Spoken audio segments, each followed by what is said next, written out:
Assalomu alaykum hurmatli mijozlarimiz. Bugun sizlar bilan smartfon do'konimizdagi eng qimmat, ya'ni premium segmentdagi Grey brend tomonidan ishlab chiqarilgan 10 tali Iceberg Gold seriyasining to'liq obzorini qilib beramiz. Bu yerda agregati ham, feni ham alohida tema. Videoda oxirigacha ko'rishni tavsiya qilaman. Ya'ni sizlarga ajoyib yangiliklarimiz bor.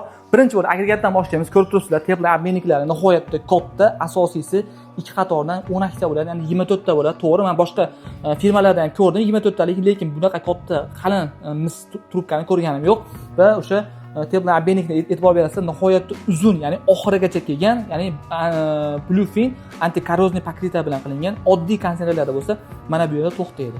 Ya'ni uzun bo'lmaydi. Va keyingisi tashqari agregatdagi mana bu pardaga e'tibor beramiz. Ushbu pardaga DC motorli bo'ladi va o'zgacha dizayn bilan qilingan va ushbu konteynerimiz uch taraflama DC, ya'ni full DC motor bo'ladi. Bu yerda pardaga ham o'zining kompressori, hattoki fenidagi motori ham DC motor bo'lganligi uchun uch taraflama full DC motor bo'ladi. Bu sizga nimani beradi? 3 ta narsani beradi. Birinchisi, yuqori koeffitsiyentda ishlab berish, ya'ni isishi ham sovutishi ham yuqori koeffitsiyentda bo'ladi. Ya'ni eng zo'r sovutish va isitish sistemalari zo'r bo'ladi va keyingisi bo'lsa rasxodi oz bo'ladi, ya'ni energiya effektivligi nihoyatda past bo'ladi. Bor yo'g'i 875 kilovatt rasxod qiladi ushbu konseynerimiz. Va uchinchisi bo'lsa ovoz darajasi, ya'ni ovoz nihoyatda past bo'ladi. 39 desibelda ichkari feni ishlab beradi, tashqarisi 40-41 yon berib ishlab beradi. Nihoyatda ovoz past. Keyingisiga o'tamiz. Asosiysi miyasi, ya'ni o'zini konseynerni boshqaradigan miyasi nihoyatda katta, driverlari ham katta qilib ishlangan va eng konseynerimiz yuragi bo'lgan kompressorga e'tibor berishlarini tavsiya qilaman. Ko'rib turibsizlar, nihoyatda katta kompressor, ya'ni Grey brend tomonidan ishlab chiqarilgan premium segmentdagi kompressor qo'llanilgan va yana bir sizlarga bir ajoyib yangiligimiz, o'zidan ko'rib baho beringlar.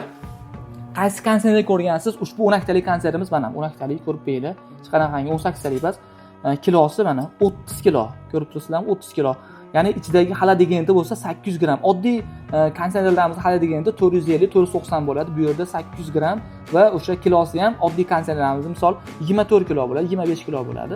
Maksimum bu yerda 30 kilo og'irligi va keyingisi e'tibor berilgan joylari mana yolg'on gapirganim yo'q, 875 vatt sovutishda, isitishda bo'lsa 952 vatt oladi. Bu 1 kilovattga ham bormayapti, ko'ryapsizlar.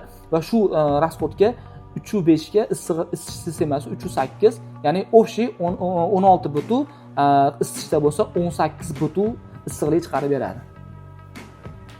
Va yana bir e'tibor beradigan tarafi, tashqari agregatida qo'shimcha tent bilan jihozlangan. Ko'rib turibsizlar, bu tashqari hattoki -25 gradusda muzlab qolsa ham bu muzlab qolmasdan sizga issiqlikni to'la to'kis yetkazib berishda imkonini beradi.